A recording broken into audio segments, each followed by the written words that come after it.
Something about Senate uncertainty. The answer is I don't know, and I don't know what we're going to be dealing with quite frankly. I think he was talking about the tax credits. There were two questions about the two committees.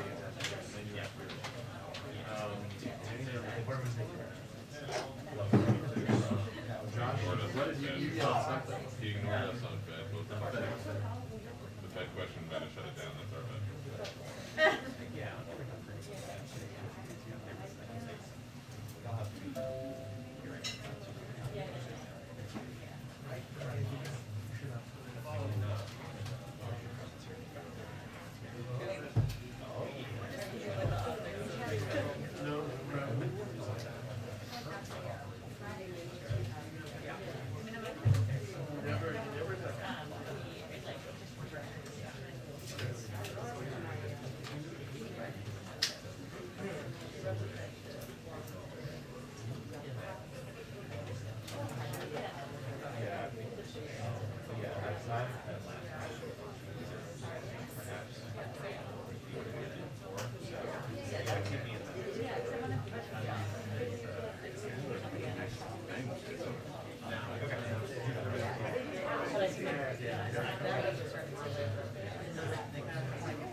Yeah. Telling us.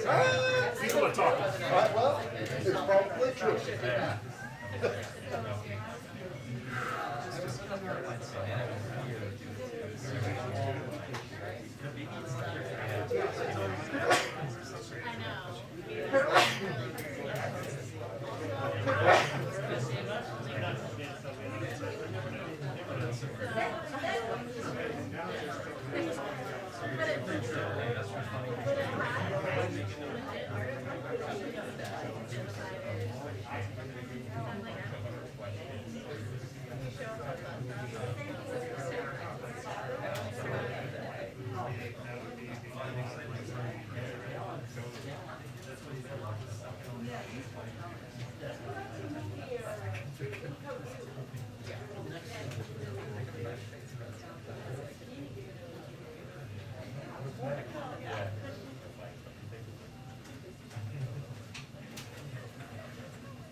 Literally just typed that to my team.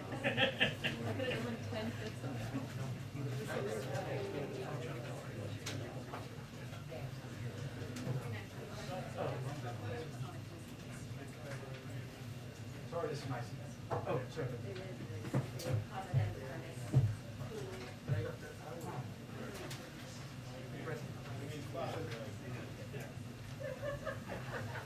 Hi, everyone. Hi. Okay. A lot going on here. I will warn you, we have some charts to begin our briefing today. Settle in, everyone. Just to give you all an update and really give the American people an update on where we are on our work on economic recovery, where we're seeing progress, and wanted to, of course, show you some visuals as evidence of that. So let me start. Today's unemployment claims data are another welcome sign of our economy's strength as Americans get back to work. As of this morning, we've had 7 consecutive weeks of decline in new unemployment claims. And to translate that into English for people listening or watching at home, unemployment claims are basically every week Americans who who lose their jobs, not at their own fault, they go and they file a claim looking for unemployment insurance. So the drop in these unemployment claims, there's actually a different chart on this, I don't know if they can pull it up, but that we've seen consecutively over the last several weeks and months is a good sign. No, the other chart would be good. Okay, great. So you can see here just the dramatic drop we've seen since January all the way down over the last several weeks. That's ultimately a good sign. And today in a new report, the OECD confirmed that we have returned to the pre-pandemic size of our economy faster than our global peers, while developed economies around the world are facing similar challenges on inflation because a global pandemic is causing global supply chain issues, something we're experiencing, something countries around the world are experiencing. This is further evidence that the president's success in getting Americans vaccinated, getting economic support to the middle class means that our recovery has positioned us better than any of our peers for continued strong economic recovery, and this new report is evidence of that. So now we go, back to the other chart. As we said before, we are also coming out, given we're coming out of an unprecedented economic shutdown as a result of the pandemic, we know that small increases in price can impact a family's budget. And what we're working to do now is both to address any issues that are slowing down the transfer of goods moving around. It's basically the supply chain is basically as goods are moving around the world. So we're working to address those disruptions, make sure goods are getting to shelves faster and easing price pressure. And there's a lot of good data out there. New data shows we're moving more goods than ever before. Ports are moving these goods more quickly, and large retail stores like Walmart, Target, Best Buy, and TJ Maxx are fully stocked. You've seen CEOs put out statements over the last several days confirming that. And Americans should feel good about the progress that's being made in addressing these disruptions and also ensuring that shelves are stocked at these big retail stores around the country. So, and this gives you kind of some examples of where we've made progress. So if you look at this, this is where we've seen, we've talked a lot about the ports of Los Angeles and Long Beach, where about 40% of volume comes in. And we've seen an increase in goods that are coming over there year to date compared to the previous peak. This means, and a lot of economists have talked about this, that more goods, because people are not spending their money as much on going to restaurants and doing things that American families normally do. They're buying a lot of goods. People are buying televisions, they're buying things online. This is happening around the world. And there's a 16% increase. That's why. We've also seen, because of the President's Port Action Plan, some progress that we've made. One of the issues, as you all know, especially folks who work in television, you've seen containers out there that were held for some time. We've made progress on that. A 32% increase in the long-dwelling containers. So that's a good step forward. That means more goods are moving. Good positive step. I'd also note, and we see this in the retail sales data and information that's put out there, that retail sales are up from September 30th of 2020. Again, further evidence that people are buying more stuff, as we've talked about. And then the last piece I just wanted to point out here, and this is evidenced by, as I talk about these CEOs who have put out statements saying their shelves are stocked, that on-the-shelf availability is now at 90% as of the 14th of November, so just a couple of days ago. Last piece I just wanted to note here, and I know Chris mentioned this yesterday, but since we're talking about all the different impacts on people's costs and how the American people are navigating this, yesterday the President wrote a letter to FTC Chair Alina Khan, calling her to her attention the mounting evidence of anti-consumer behavior by oil and gas companies. As the President noted in his letter, prices at the pump have continued to rise, even as refined fuel costs go down and industry profits go up. Obviously, that's not the right correlation. Usually, prices at the pump correspond to movements in the price of unfinished gasoline, which is the main ingredient in the gas people buy at stations. But in the last month, the price of unfinished gasoline is down more than 5%, while gas prices at the pump are up 3% in that same period. And that is not what obviously that trajectory should look like. And this unexplained gap between the price of unfinished gasoline and the average price at the pump is well above the pre-pandemic average. It's not what we look to comparatively for years pre-pandemic. If the gap between the refined fuel costs and pump prices were at typical pre-pandemic levels, then Americans would be paying nearly 25 cents less per gallon. So clearly that's not how it should be working. That's why the President sent the letter, and this is clearly a place where he's, of course, asking the FTC to look into this. I'd also note, one of the last things I promised, just lots going on, we're also hosting a meeting of governors and federal and state officials on the front lines of helping families address home heating costs this winter. That's something that, especially in the Northeast, colder parts of the country, other parts where energy costs have been higher, has been of concern and an issue. The focus of the meeting will be on deploying unprecedented resources provided by the American Rescue Plan, including more than doubling funding for low-income home energy assistance programs, LIHEAP, as many call it, although we hate acronyms around here, as well as emergency rental assistance that can be used for utility bills. There are a lot of states and governors who've already done this with their state and local funds, but this is something that we are going to play an aggressive role in working with governors to help implement, to make sure that lower income families around the country are able to afford their heating this winter, and we're also working with utility companies to help address that as well. I have a couple other things, but I'm going to stop there because I just want to get to your questions. Go ahead. Okay, thank you. The President just now, to Peter's question about the upcoming Beijing Games, said that when Peter asked if diplomatic boycott was under consideration, he said it was indeed something we're considering. Could you just explain what a diplomatic boycott would mean? I'm assuming that doesn't mean athletes. It means something narrower.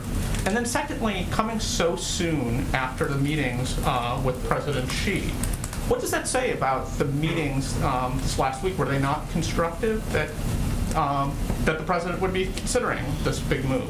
Sure. Well, let me take the second question first. It doesn't say anything about the meeting. They didn't talk about the Olympics during the meeting. It wasn't a topic that was discussed during the meeting. I would note that we've said from the beginning of this administration, as it relates to how we engage with China, that we see it through the prism of competition, not conflict. That is our objective, that the President is going to raise issues where he has concern, and he's going to look for areas to work together. And his lengthy 3.5-hour meeting the other night was certainly a reflection of that. Both areas where we could work together and areas where we have concern were raised, as you all know from the readouts following the meeting. But there are areas that we do have concerns. Human rights abuses, you've seen not just in words we've used, but certainly in actions we've taken at the G7 and other sanctions, that we have serious concerns about the human rights abuses we've seen in Xinjiang. And certainly there are a range of factors as we look at what our presence would be. So I don't have any other update for you, Amr. I certainly understand the interest, but I want to leave the President the space to make decisions. Is it possible that you could just at least broadly, because I'm sure a lot of Americans that are interested in the upcoming games and a lot of athletes want to know what that could potentially mean, what diplomatic boycott entails? I certainly understand that. I just don't have an update on where what our presence will be. And then, does the White House have any reaction to Oklahoma forming National Guard members there? It doesn't need to abide by Pentagon vaccine rules? Sure. Well, First, Amr, of course, the Department of Defense is the appropriate place, but let me, since you asked me the question, what we're talking about here and why there are requirements in place for members of our nation's military, including National Guard, is we need to ensure that we are really ready no matter what to protect the United States. And as Secretary Austin has conveyed, a vaccinated force is a more ready force. And that is one of the reasons he has been has led on this effort to implement this requirement of vaccinating the total force, including the National Guard. So in accordance with that, we've been encouraging all states to continue to offer the vaccine, inform their members that it is a federal requirement. And we believe and continue to believe that no leader should be getting in the way of any action that will ensure or prevent or hinder operational readiness for our military, which is something certainly the Secretary of Defense has conveyed. And one last thing on Canada's Prime Minister called the tax credit that the President said he'd be speaking with Prime Minister Trudeau about a clear violation of the updated North American Trade Agreement. Does the White House have any response to that? We don't view it that way. I think it's safe to say. I would say that in our view, Amr, the electric vehicle tax credits is an opportunity to help consumers in this country. It's not the first time that there have been incentives and tax credits to help consumers, lower prices for consumers, help incentivize a move towards a clean energy industry, something that is good for our climate. Certainly, yes, good for businesses here in the United States, something that will help create good-paying union jobs in an industry that's already starting to head that way, but it's something where consumers would benefit. And obviously our view is that we have a great relationship with Canada. The President is very much looking forward to the meeting today, and there's a lot of ways we can discuss working together on economic issues, strategic issues, addressing the global pandemic, and I'm sure they will cover a range of topics in the meeting today. Go ahead. So a couple of questions about bilateral relationships that are not in focus at the White House today. Okay. So first, you were talking about gas prices. So I wanted to ask you about Saudi Arabia. It's a country that Secretary Blinken has described as one where you have a very strong relationship, and yet they have time and time again resisted, refused your calls to increase oil production.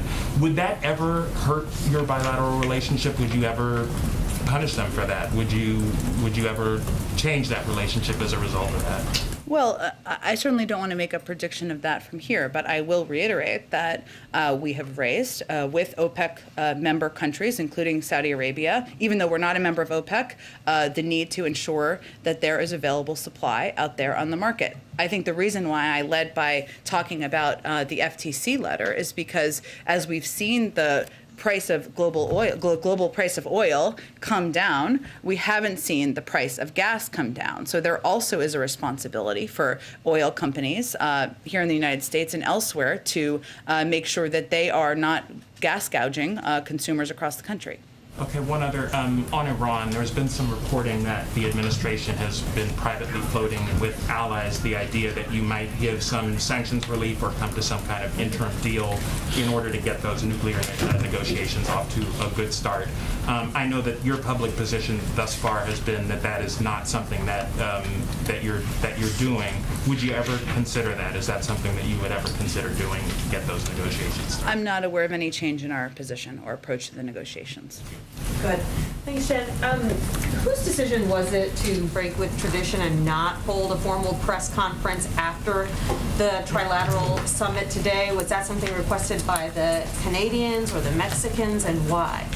Well, I would say first, I don't think it's as scandalous as that in terms of the backstory. Just to preface, there hasn't been a North American Leaders Summit since 2016. So when we're talking about precedent, just to be clear, we're talking about prior to that. The president very much, of course, was looking forward to hosting Prime Minister Trudeau and President Obrador at the White House today. I would note that in the last 3 weeks, the president has hosted 2 press conferences, 3 if you count the one after he announced the signing of the bipartisan infrastructure bill, where he took a number of questions. He's also, including today, he's taking questions from reporters a total of at least 10 times this month. month. There's a change in schedule as things move around, as they sometimes do. As you know, he signed 3 important pieces of legislation today, important for law enforcement, that had broad bipartisan support, that moved everything later in the day, and schedules change and adjust, but you saw him take questions just a few minutes ago. Mexico, coming into this meeting, said that it's seeking access to more vaccines. Is that something that the president is planning to promise today?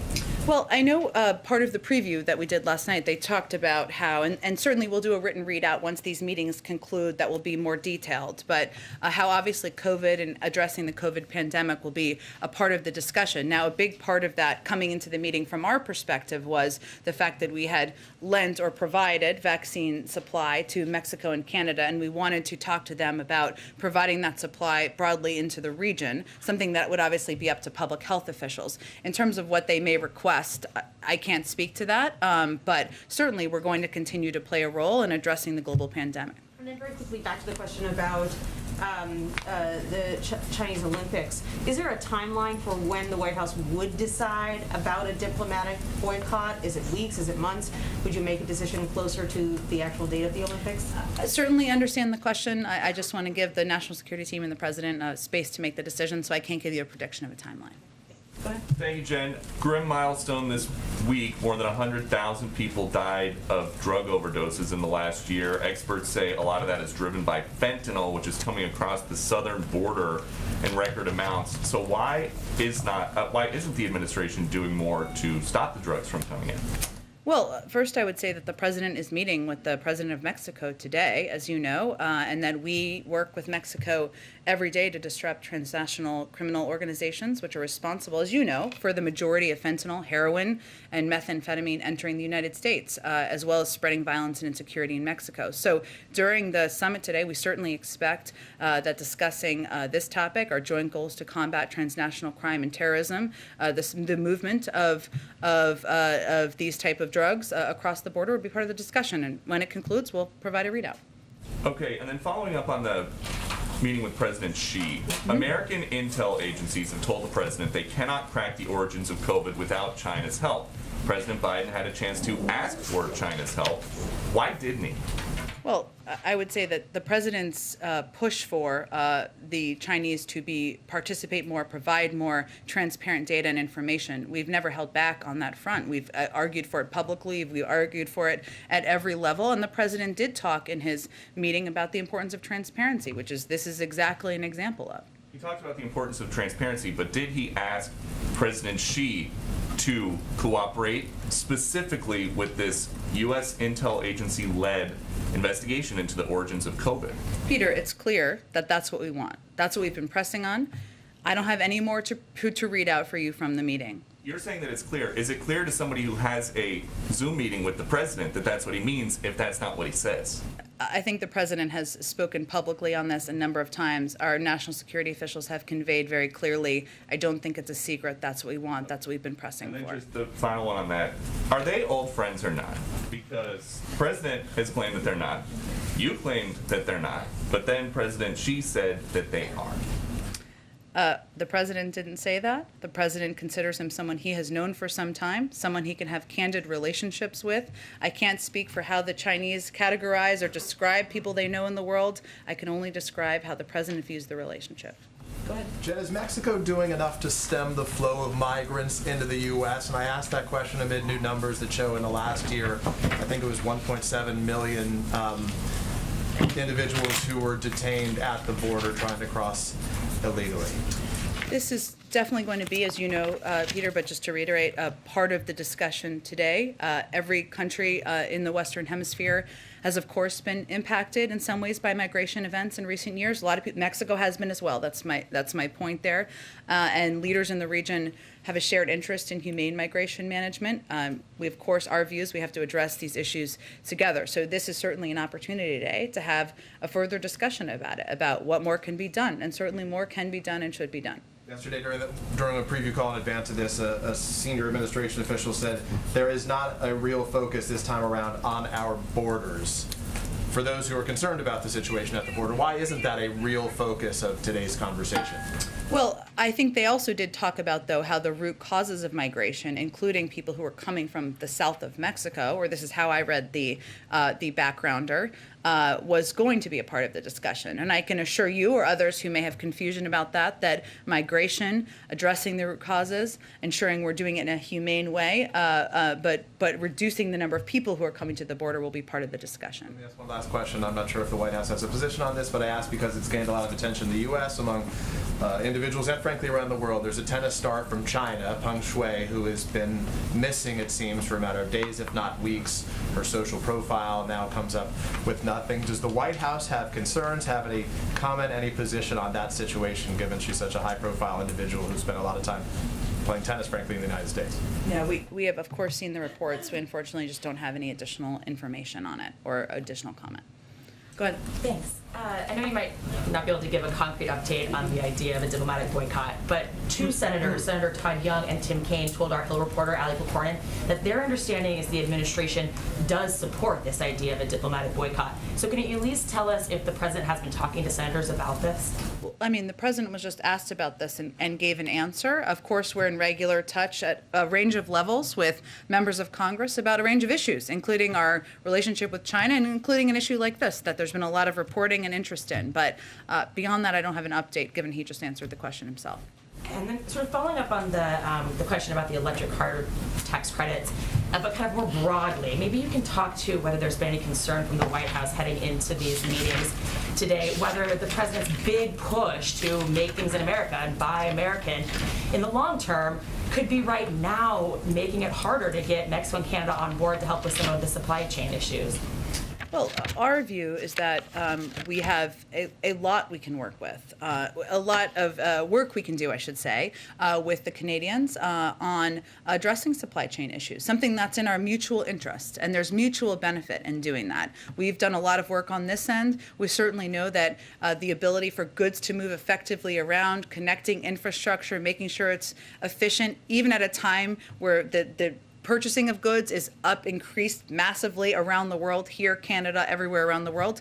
That's in our mutual interest. I would say, just to go back to what I said in response to Amar's question, I mean, the electric vehicles component of the package is something the president is personally very excited about, because he believes it's an industry of the future, an industry that can help create good paying union jobs, and it will help consumers, it will help incentivize the purchasing of electric vehicles and the driving of electric vehicles, something that's good for our climate.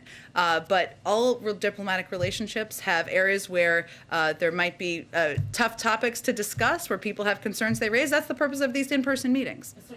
It doesn't sound like he's interested in negotiating on that one, maybe letting there be a Canadian sort of carve out for tax credits for Canadian. As he said, they're going to discuss it, and we'll see what they discuss, and we'll give you guys a readout. But I think in response to Amar's question, I was just answering how we view it, and of course reiterating the president's excitement about this component of his package. Go ahead. Thanks, Jen. While he's meeting with the Mexican president today, do you expect them to come to an agreement on returning to the Trump-era Remain in Mexico policy? I don't believe that's intended to be a big topic at this meeting. So you don't think they'll come to an agreement on that today? I think it was previewed as not a major topic of discussion, so I wouldn't anticipate that. Okay, and the House could vote as soon as tonight to advance the Build Back Better bill for the president. He has touted this, of course, as he did yesterday in Michigan, as a big boost for the middle class. Is he comfortable where the current provisions stand for these state and local tax deductions, given it would be a pretty significant tax break for the wealthy? Well, let me start by first, obviously wasn't what he proposed in his initial package, as you know, but just to come back to that. The president also, though, it's been conveyed to him by leaders in the House and Senate that this needs to be included in order for this legislation to move forward. And he certainly understands that and takes these legislators who've been doing this a long time very effectively at their word. But even as we look at the content of it, it's a long-term sustainable reform, in our view, that doesn't add at all to the deficit over the decade. And over that period, it will mean that millionaires and billionaires actually pay more than they would otherwise. It would raise the cap to $72,500, fully paying for itself across the decade. It's a sustainable solution in our view. That means those with lower incomes would be able to fully write off their state and local taxes. So it is a component that wasn't initially proposed. This is a part of compromise. It's It's not something that would add to the deficit as it is concluded in the package, and certainly we're comfortable with it moving forward. You are comfortable with it moving forward? Again, this is not what we proposed, but this is compromise. It's in the package. I just wanted to give you a sense of where it stood. Does the president support the Senate adding an income threshold to that? I'm not going to parse different components that are being discussed as we're working to finalize it. The president, again, this is a part of the bill that has been proposed that is important to key members, as you all know. That's why it's in the package. The president's excitement about this is not about the SALT deduction. It's about the other key components of the package, and that's why we're continuing to press for it to move forward. Go ahead. Thanks so much. In regards to the supply chains, I wanted to ask how serious is the administration considering the option of nearshoring, creating incentives to encourage some manufacturing to move from China to Mexico, for example. So far, the focus has been on, as she was saying earlier, Buy American policies. Is nearshoring one of the things the administration is taking seriously? I'd have to talk to our economic team of whether that is one of the top areas or top policies they're looking at. As you know, we're looking at a range of ways we can continue to build on the progress that, in our view, we've made already to date. That includes making sure we're implementing, as it relates to the infrastructure bill, the ports piece on the early end of that, because we know that's a key component of making sure goods are moving effectively around the country. But I will ask them if that's something that is under consideration. On another point, could you respond to Senator Rubio's decision to place a hold on Biden's nominee for the ambassador to China? Obviously a key position. Rubio's concerns are that Nicholas Burns has some business relationships in China. Well, I would first say that anyone who knows Nick Burns' background knows that he is eminently qualified for this position. He's somebody who could effectively do the job from the first day he is serving in it, and he is somebody also. This is a country where we vitally need an ambassador at a time where we have a lot of business engagement and follow-up work to be done. So we are certainly eager to see his nomination move forward. Go ahead. Can I ask you, forgive me for an update on Fed timing? Is it still? You don't have to apologize. It's okay. It's an important topic. The Canadians are in the building. I have to apologize. Yeah. Oh, wow. Sick burn. You as one. Built into the DNA. Yes, built into the DNA. Next is Thanksgiving as well for the chair. Still? It still remains, as Chris said yesterday, that he intends to make a decision in advance of Thanksgiving, and hopefully all of you financial reporters can rest easily with your turkey and mashed potatoes or whatever you like to eat, that you don't have to be chasing it by then. Is that an announcement that we can expect to be for the other open positions, or is it just the chair that he's pending at this time? I don't have an update beyond that, but I think you can certainly expect the nominee for that he will make a decision and will have more to say before Thanksgiving on the chair. And on the SPR, you discussed with President Xi the notion of jointly releasing reserves. Can you say whether you've had discussions with other countries about whether the U.S. would consider a joint release of oil reserves? So the president, we have national security members of the national security team, I should say, have discussed with a range of countries, including China, as was noted in the readout, the need to meet the supply demands out there over the longer term as well. I don't have an update. I know you weren't exactly asking about China, but about that. But that is an ongoing conversation and one we're having with a number of partners. Can you list any of those countries? I don't have additional details. I will see if there's more we can provide. Not in a quiz way, but Right. Whatever you say, a country, and I'll wink or not. I don't know. And finally, reconciliation, debt limit. Schumer and McConnell are meeting on that today. Does the White House think reconciliation is the best path forward, or do you prefer another path on raising the debt limit after Secretary Yellen's timing that she provided earlier this week? Yes, and for others who didn't see it or may not watch it as closely, Secretary Yellen put another update letter out there giving kind of a rough timeline of around December 15th of when we would have more questions about whether we could pay our bills at that point. Our view is that it has been done 81 times, if I'm getting my math correctly, through regular order. We saw that happen a few weeks ago. That is certainly our preferred path. We think there's no reason to fool around with the faith and credit of the United States, and that's certainly what we're going to continue to press forward on. Go ahead. Back on EV tax credits, it's not just the Canadians that are upset. Tesla is upset. Toyota is upset because the bill, as it's written in the House, would give a leg up to the companies that happen to have contracts with the UAW. How committed is the president to keeping that provision in the bill? The president is pretty committed to the bill providing good-paying union jobs. The president seemed to say this morning, I think I heard him say, that he would take questions after he meets with the leaders today. Do you know more what we can expect in that regard? Well, he just took questions a little bit ago, so we'll see what the end of today looks like, and if the president wants to take questions, that's certainly his right to take questions. Should we expect a press conference tonight or tomorrow? I would not expect, no, but you can take questions, you can ask questions in any format, right? I don't think you need a formal embroidered chair for it, I don't think. We would like a press conference. Okay, go ahead. Thanks, Ben. On immigration, several Democratic lawmakers, outside groups, administration officials have told us they don't think that the administration has a cohesive immigration policy, and that's contributed to the higher numbers, the record numbers that we're seeing at the border. Do you think the administration has a cohesive immigration policy, and how would you characterize it? We do. We have a bill that the president proposed and put forward on his first day in office. We believe there not only needs to be a more fair system, a humane system, but we believe there needs to be a more effective asylum processing. We believe there needs to be smarter border security investment, and we believe that there needs to be more done to address the root causes. That is all a part of the president's proposed legislation, and we are eager to work with anyone in the House or Senate, Democrat or Republican, who wants to work with us on moving forward on long overdue immigration reform. In the meantime, the legislation is stalled in Congress. In the meantime, do you think there's a cohesive strategy that the White House is implementing based on just executive actions and what you guys do at the border in trying to control the numbers? Well, again, I would note that those who may be critical could be a part of the solution in working together to address what we know is a often cyclical challenge of people coming, larger numbers of people coming to the border. Yes, increases more recently, but we've seen it in the past as well. And as we see challenges in processing at the border, that is not going to be solved with a short-term solution. We need a longer-term solution. So I would note that we have seen progress as we look at numbers over the course of time, month by month, but we need a longer-term legislation, comprehensive reform put in place, and we welcome the interest of anyone to work with us on that. Plan to attend the World Economic Forum in Davos? I don't have any travel or anything to preview for early next year. It now feels like it's coming soon, even though I long felt like it was long ago. So no plans to preview, but if there's anything more, we're happy to update you all on that. Go ahead. Hi, Jen. What is the president's reaction to the DHS Inspector General's decision not to investigate the horseback patrol incident in Del Rio?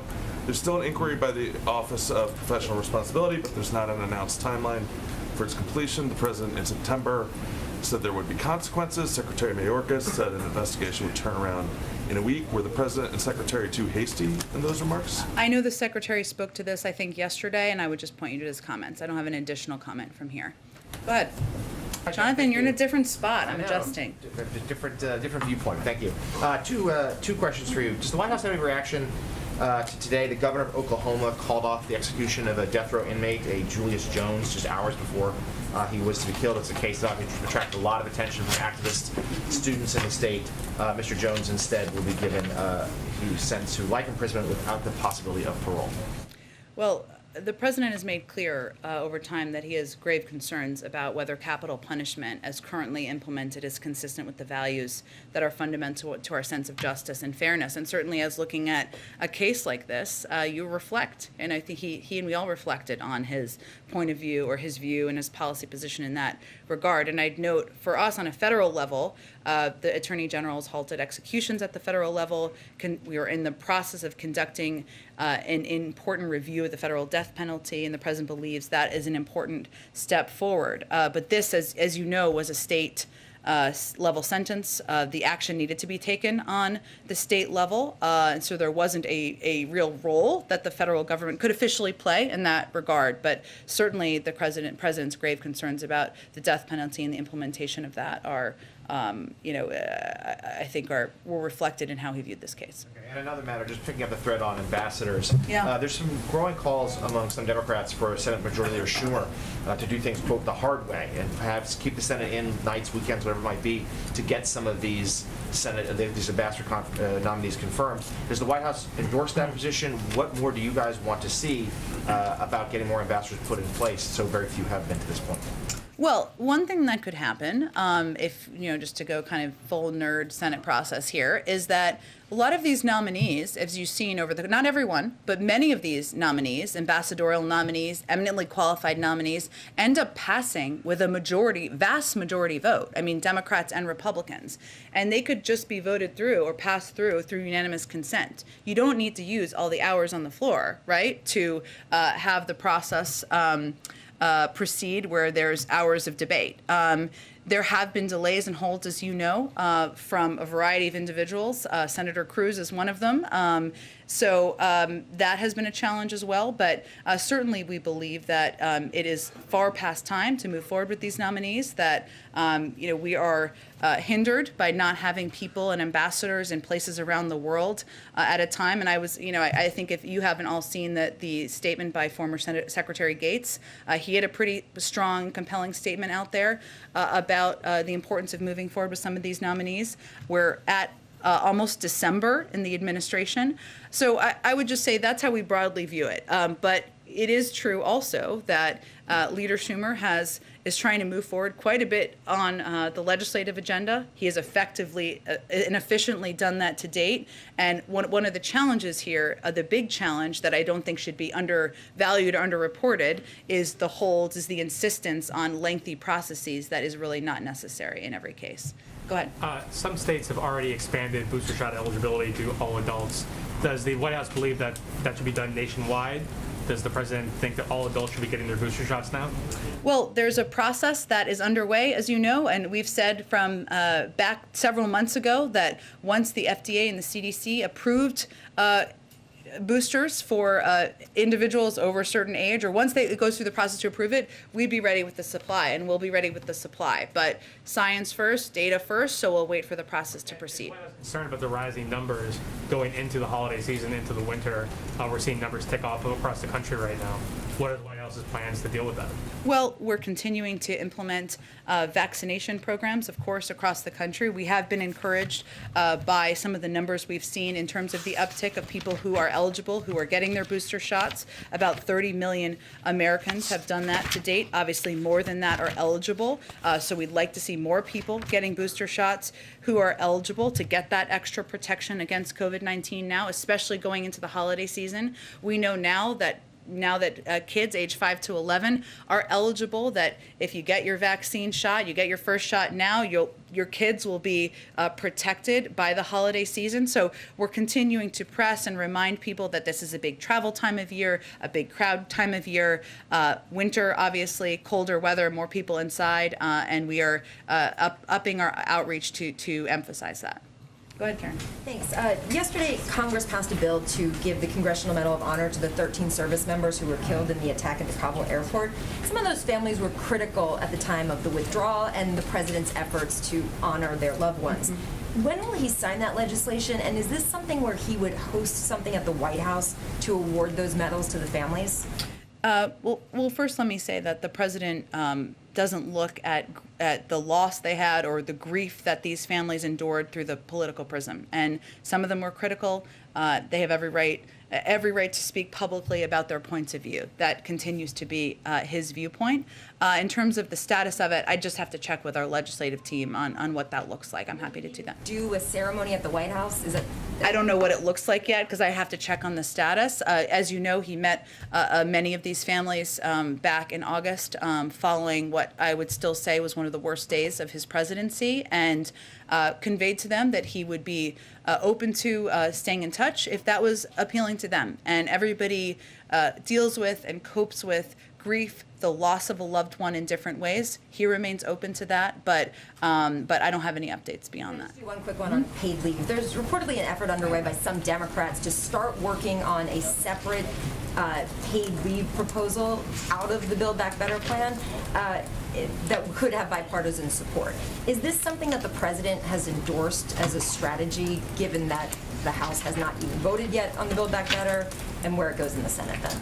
Well, the president wants paid leave to be in the final package, and of course, It is in the House package and the House bill that will be voted on soon. But without prejudging the outcome here, we also know that it needs to have support in the Senate in order to move forward, and that has been challenging to date. But the president is committed to getting this done, and without getting involved in the specific legislative tactics of it, which I don't think he's quite engaged with on this topic at this point, he wants to get paid leave done. He thinks it's long overdue, and he's committed to getting it done. Go ahead. Thanks, Jen. Yesterday, oil and gas companies bid nearly $190 million for drilling rights on federal oil reserves in the Gulf of Mexico.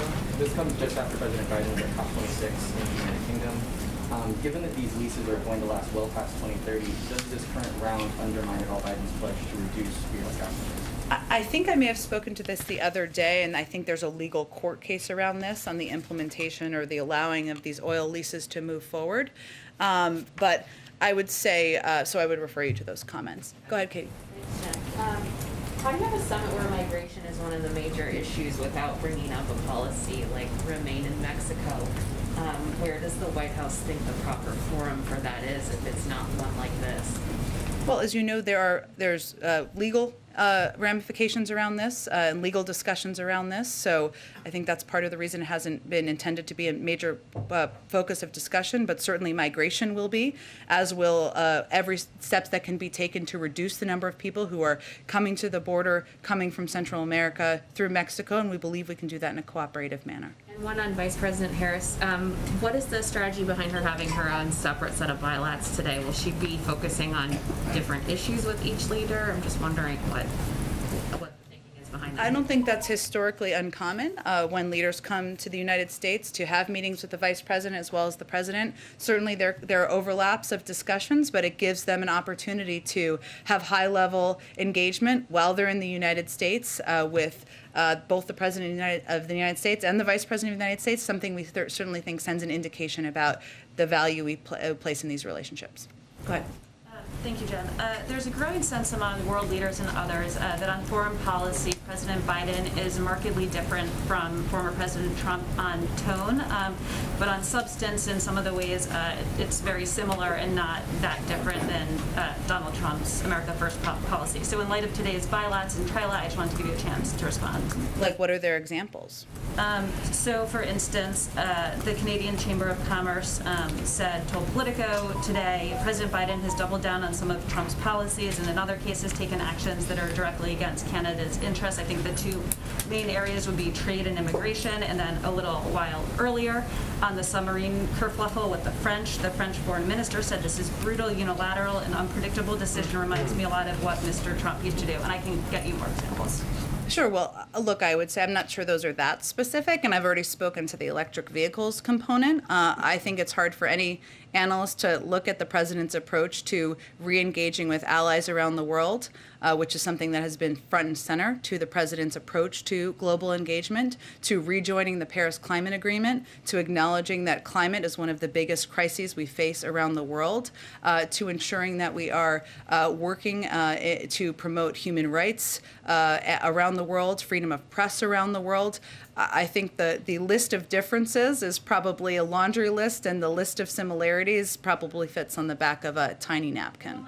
Question. On the diplomatic boycott of the Olympics, can you give us any sense of a time frame for when we should expect that decision? I don't have a time frame to give you today. Ashley, obviously the Olympics are in February, and I want to give the president and the national security team a little space. But as any updates are there to provide, we certainly understand the interest and we'll provide them to all of you. Go ahead. You talked about the letter the president wrote to the FTC. How fast does the president expect that letter to bring down gas prices? Well, I think what we're looking at here is highlighting and elevating an issue that should be pretty apparent to people across the country. And I would note, since you gave me the opportunity, that in the letter, the president also noted that the two largest oil and gas companies in the United States, measured by market capitalization, just to speak your kind of language, are on track to nearly double their net income over 2019. So just to give you a sense, They're set to earn $32.9 billion this year. In 2019, the two companies only earned $17.2 billion in combined net income. And I would also note that BP's CEO said, while announcing an additional $1.25 billion share buyback earlier this month, quote, "When gas prices are strong, this is literally a cash machine." So that's noted in the president's letter. This is a letter sent to the chair of the FTC. They are, of course, independent. They make independent choices. I would note that in a previous letter that was sent related to concerns we had about oil and gas mergers, they responded, obviously, and there have been reports out there, I would note a Reuters report out there that showed that this had an impact on oil and gas mergers. So I can't predict for you, I understand why you're asking, but given the independence of the FTC, I would point you to them. But certainly we see this discrepancy between the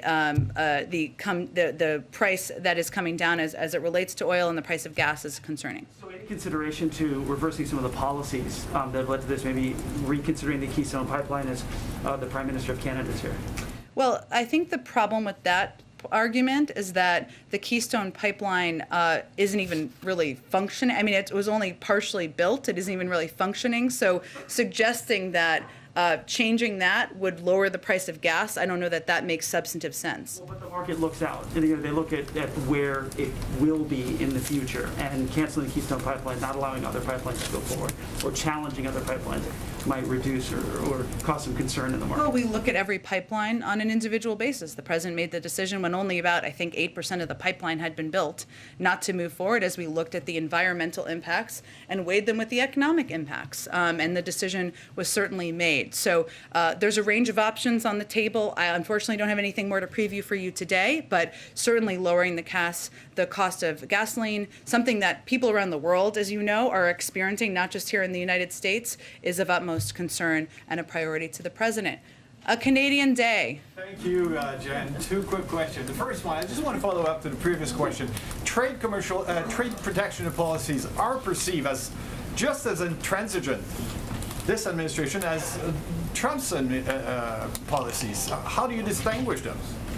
Give me more information. In what way? You're talking about the electric vehicles component? For instance, lumber also, the same attitude is adopted by this administration as by the previous one. On lumber, in which way? Are you talking about tariffs or what specific component? On tariff, and how difficult it is for Canadians to access the American market or favor the Americans. I understand that the president is fighting for good middle-class jobs, as I keep repeating, but it's good middle-class jobs on the other side of the border that are killed by this attitude. Well, I would again reiterate a little bit of what I've said before. One, they're going to have a discussion about all of these issues. And as you've seen, the Prime Minister Trudeau and his delegation, as you know from reporting on them, will certainly raise this and other issues in the meetings. And we'll do a readout of that, as I'm sure they will do a readout of that. But the President's view continues to be that ensuring that investing in the electric vehicle industry here in the United States, something that helps consumers by lowering the cost of electric vehicles, making them accessible by dramatically lowering the cost of purchasing an electric vehicle by I believe about $12,500, makes it accessible to people in this country. That's also good for our climate, something we very much agree with Canadian leaders on, and the need to take steps on here in the United States as one of the world's biggest emitters. So that's a part of the discussion too. So I would say, again, that I think there are far more differences across the board, and I think probably people from the former president's team would probably agree with this as well, and their approach to foreign policy, then there are similarities. But this is an area where the president believes good paying union jobs is important to our market here, but also that investing in a clean energy industry that will help create jobs in the future is imperative. But lots of work we can do with the Canadians. And it's been a month now that 16 Americans and 1 Canadian were kidnapped in Haiti. What is the administration has been doing? What has the administration been doing? Well, we have a significant presence on the ground, including with law enforcement officials from the FBI and others who are working constantly to bring these individuals home. I wish I had an update for you today. I know everybody's seeking an update, but unfortunately there's nothing I have to report at this moment. Go ahead in the back. So Russia said that recent conversation between National Security Advisor Sullivan and his Russian counterpart Patrushev was part of preparation for next contact between Presidents Biden and Putin. So are you planning such a meeting or phone call, and are you satisfied with the results of the Geneva summit, given the current situation around the tensions around Ukraine and the situation on the Polish-Belarusian border? Well, as you noted, we have held discussions with Russian officials about Ukraine and U.S.-Russia relations recently. And as we announced yesterday, the National Security Advisor spoke with the Secretary of the Russian Security Council about regional and global matters of concern. I don't have anything to preview for you in terms of an additional contact or call or anything like that with President Putin, but certainly after their summit earlier this summer, we agreed there would be continued levels of contact and engagement at a high level, and that has proceeded since that point in time. Is that right? I am not ruling out that the President of the United States will speak with the President of Russia at some point in the future. True. Go ahead. Oh, well, I was going to go right behind you because today is also a Mexico Day. Thank you. The North American Leaders Summit has many subjects on the table. Energy, you said organized crime, of course COVID, and certainly USMCA. In all of these areas, what does the United States government needs to see to consider this summit successful, especially in terms of the Mexican government? Do you expect any agreement today, and in which areas? Thank you, Jen. Sure. So, you know, at the bottom line is today is an opportunity to resume a level of engagement with the Canadians and the Mexicans in their leadership, at the leadership level, that had been stalled for 4 years, hadn't happened since 2016.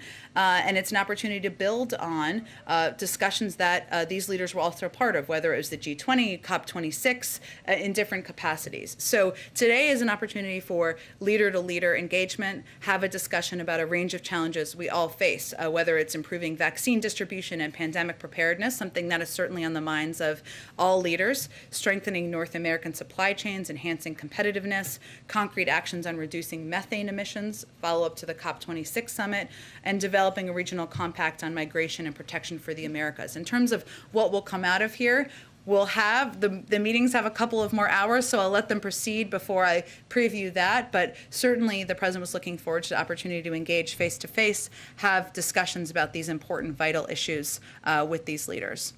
Shelby? Okay, and then we'll do Shelby, last one. Thanks. OSHA suspended its vaccine implementation and enforcement because of a court order.